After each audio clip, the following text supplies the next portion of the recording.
गुरुजी मुझे आपसे एक प्रश्न है जी। आज मैं जो यहाँ पे खड़ा हूँ एक लड़की के बदौलत खड़ा हूँ मैं। किसकी बदौलत? एक लड़की के बदौलत लड़की? जी, जिससे मैं प्रेम करता हूँ अच्छा 2 साल से। ठीक है। जी गुरुजी, वरना मैं तो गुरुजी आपकी प्रेमिका आपको यहाँ लेके आ गई? लेके नहीं आई है, मैं खुद आया हूँ। ठीक है। नहीं आपने कहा ना उसकी बदौलत खड़ा हूँ। उसके रास्ते पे चला, मतलब उसने मेरे को बहुत अलग बना दिया। पहले मैं ऐसा नहीं था, मैं मूवीज वगैरह देखना, इधर उधर बैठना वगैरह बहुत, और आज मैं उसकी बदौलत आया हूँ। तो अब मैं उसको छोड़ना नहीं चाहता हूँ। तो कौन बोल रहा है छोड़ने का? उसके घर वाले राजी नहीं हो रहे शादी करने के लिए। फिर वो लड़की क्या कह रही है? वो करना चाहती है लेकिन उसके घर वाले राजी नहीं है। वो जाति समाज को लेके आते हैं बीच में। कभी कहते हैं कि ये दूसरी जाति का है, ये दूसरी जाति का है। तो आपकी जाति क्या है? मेरी जाति वाल्मीकि है। और लड़की की? जायसवाल।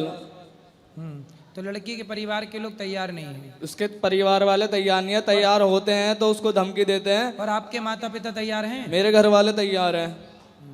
उसके घर वाले तैयार होते हैं तो कहते हैं कि अगर तू इसके साथ जाएगी तो यहाँ पे मत आ जाना, हमारे लिए तू मर गए, इस घर में मत आ जाना बिल्कुल भी। कौन? लड़की के माता पिता? लड़की के माता पिता। तो अब आप लोग जब देखो लड़की के माँ बाप तैयार नहीं हैं, आप तैयार हैं और लड़की तैयार है, अब आप ही बताओ किस परिस्थिति में आपकी बेटी होती।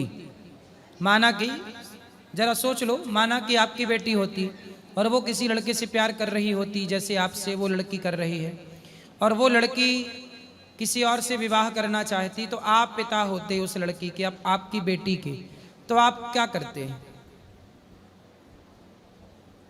आप करा देता हैं? मैं करा देता।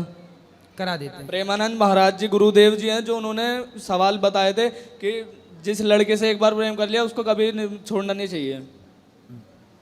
तो मैं तो उनके कहे पे चल रहा हूँ। तो जब प्रेम किया था तब महाराज जी से पूछ के गए थे कि महाराज जी हम कर लें प्रेम?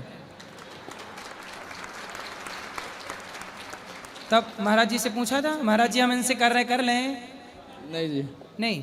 जब कर लिया अब तो फिर उसके माँ बाप, आप बताइए उस लड़की पे आपका अधिकार ज्यादा है कि उसके माँ बाप का अधिकार ज्यादा है? माँ बाप का अधिकार ज्यादा है। मैं तो उसको कुछ कहता ही नहीं। मैं तो कहता हूँ कि अपने घर वालों से बात करो, लेकिन घर वाले उसके बार बार इस तरीके की बातें बोलते हैं। यदि घर वाले तैयार हो जाएं, सब राजी मर्जी है तो कर लेने में कोई बुराई नहीं है। राजी है उनकी, लेकिन बस वे समाज का डर ले रहे हैं कि इस जातियों के समाज पर का। आपको ये समझना चाहिए कि सब राजी मर्जी है तो कोई दिक्कत नहीं, पर लड़की के माता पिता राजी मर्जी नहीं है तो फिर नहीं करना चाहिए, क्योंकि लड़की पर या लड़के पर आपसे ज्यादा और किसी लड़की से ज्यादा आपके माता पिता का अधिकार है। ऐसे किसी भी लड़की पर जब आपकी बेटी होगी ना तो उस बेटी पर आपका अधिकार ज्यादा होगा। आप मतलब आप माँ बाप का। तो लड़की पर किसका अधिकार ज्यादा है? माँ बाप का। इसलिए उसके माँ बाप की राजी मर्जी होना यही धर्म है। बस यही धर्म है। मैं तो इसी धर्म के अनुसार चल रहा हूँ। मैं किसी और लड़के की तरफ आँख ठाके नहीं देखेगा। अगर उसके घर वाले राजी हो गए ठीक है, वरना मैं आपकी शरण में आ जाऊंगा हमेशा के लिए। ठीक है, ठीक है, अच्छा है, बात कर लो। भगवान करे आपका जीवन सुखी रहे, सुखमय जीवन। गुरु जी को कोटि कोटि प्रणाम जी। मेरा प्रश्न ये है कि मैं नोएडा के भंगेल गांव से बिलोंग करता हूँ जी। और मेरा प्रश्न ये है कि मेरे अंदर ना, जैसे उन भाई ने बोला कि क्रोध बहुत ज़्यादा मेरे को आ जाता है, मेरे को भी आता है, पर मैं कभी किसी पे चिल्लाता नहीं हूँ। ऐसे कि जैसे पापा पे चिल्ला दिया, मम्मी पे या बहन पे चिल्ला दिया। होता क्या है कि पापा कभी कभी होता है ना कि बिना वजह चिल्ला देते हैं, पिता बेटे के ऊपर ऐसे ही चिल्ला देते हैं, कभी कभी किसी और का गुस्सा उतार देते हैं। सही है। तो मेरा मन करता है कि मैं भी उनको बोल दूं कुछ अचानक से एकदम कि ऐसे करके मैं अपने आप को कंट्रोल कर लेता हूँ उस टाइम। तो फिर बाद में सोचता हूँ कि मैंने ऐसा नहीं बोला, मैंने अच्छा किया।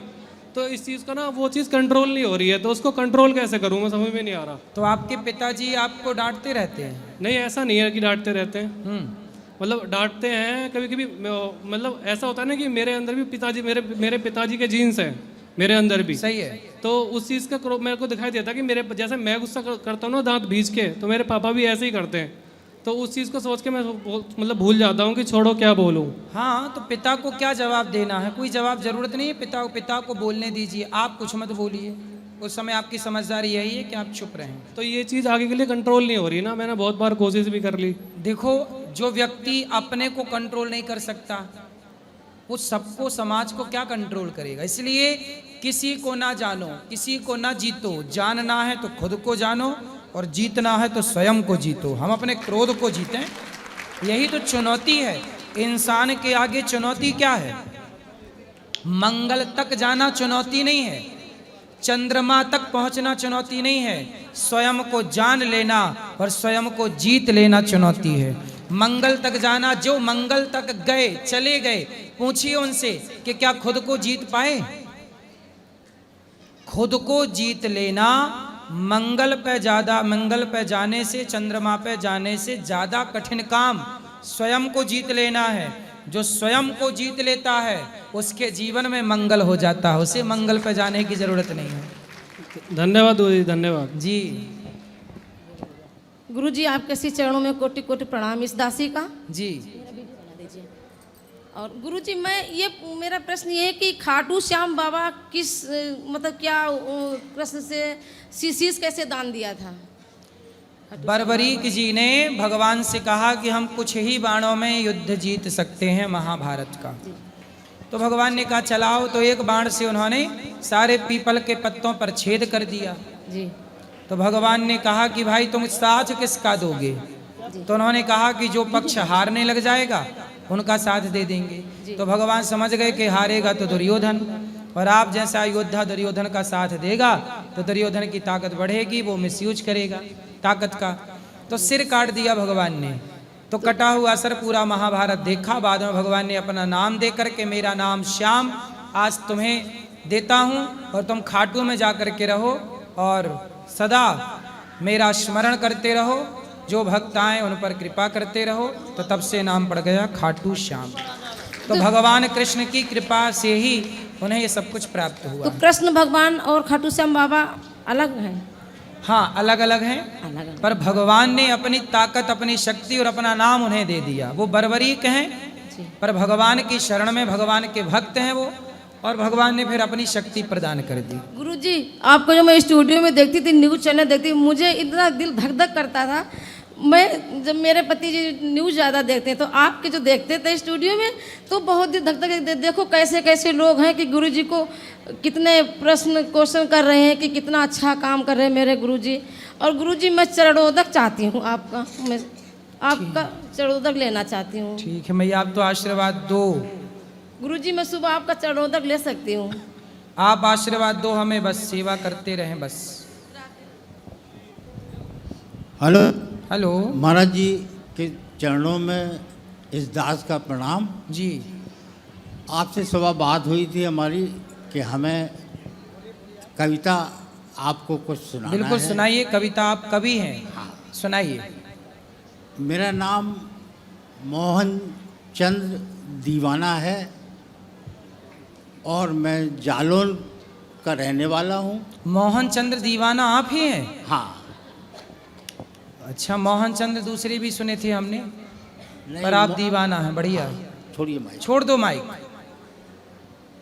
तो सबसे पहले आपको भगवान श्री कृष्ण के चरणों में सादर समर्पित ये छंद है। सुनाइए सुनाइए, छंद सुनाइए। कोमल कपोल कारी कजरारी कोर कढ़ी, कोमल कपोल कारी कजरारी कोर कढ़ी, कुंचित है केश काले किशन कन्हाई के, भाल सोहे मुकुट वाह। मुकुट में मयूर पंख, हम्म। कानन में कुंडल सुहावे यदुराई के, वाह। निरख के अंग अंग कोटि कोटि भी अनंग, वाह। निरख के अंग अंग सुंदर। कोटि कोटि भी अनंग, नत नत जावे आगे बाकी तरुणाई के, सुंदर। ऐसे मनमोहन पे वारी वारी जाए अली, भयो है अधीन विश्व जाकी प्रभुताई के। वाह। भयो है अधीन विश्व जाकी प्रभुताई के। सुंदर। एक छंद राधा जी के चरणों में सुंदर। सादर समर्पित। 16 कला में परिपूर्ण है जो भली भांति, उनकी कला के बड़े कौतुक नवीन हैं। जिनके गुणों का करें गुणगान देव ऋषि, सुंदर, ऐसे गुणवान सर्व गुण में प्रवीण है। वाह, जिनके अधीन काम क्रोध मोह लोभ सृष्टि, जिनके अधीन जी जी, काम क्रोध मोह लोभ सृष्टि, वाह, ऐसे कर्म योगी कृष्ण सृष्टि में विलीन है। वाह, और सुंदर, धन्य धन्य वृष भानुजा, धन्य वृष भानुजा, बड़ी है बड़ भागनी तू, जो त्रिलोकी नाथ है वो भी तेरे अधीन है। वाह, वो भी तेरे अधीन, वो भी तेरे अधीन है, जो त्रिलोकनाथ है वो भी तेरे अधीन वो है। भी तेरे अधीन है। कुछ पंक्तियां अगर आज्ञा हो हाँ तो। हाँ, बहुत सुंदर सुना रहे। ये आपने लिखा है? हाँ, ये हमारा, ये आपकी रचना बा, बहुत बढ़िया कवि हैं आप, उच्च कोटि के। एक आध्यात्म चिंतन पे आप कुछ सुनाइए। पंक्तियां देखें।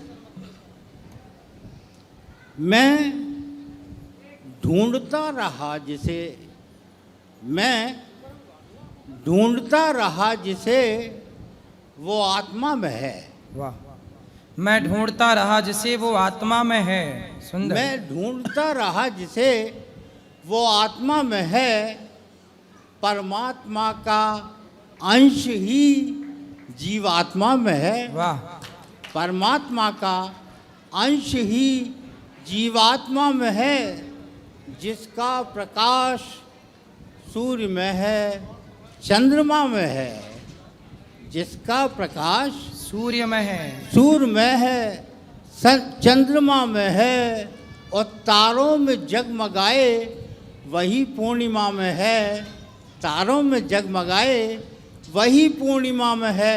और महाराज जी, ये विशेष पंक्तियां आपके लिए हैं हाँ, कि अपराध अपराध लघु या दीर्घ हो, अपराध लघु या दीर्घ हो, अपराध लघु या दीर्घ हो, वो दंडनीय है। दंडनीय, अपराध लघु या दीर्घ हो, या दीर्घ हो, वो दंडनीय है जी।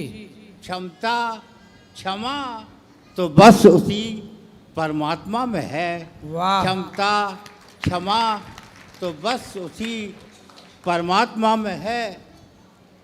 और दीवानापन दीवानापन प्रभु के लिए व्यर्थ प्रदर्शन, दीवानापन प्रभु के लिए व्यर्थ प्रदर्शन, यदि मन महात्मा सा न धर्मात्मा में है। दीवानापन प्रभु के लिए व्यर्थ प्रदर्शन, यदि मन महात्मा सा न धर्मात्मा में है, तो दीवानापन प्रभु के लिए व्यर्थ। महाराज जी से एक निवेदन है हमारा कि हमें आपका नंबर चाहिए, अगर कभी भेंट कौन हुई, सा नंबर? आपका मोबाइल नंबर। मोबाइल नंबर, ठीक है, ये पंडित जी अभी दे देंगे आपको नंबर।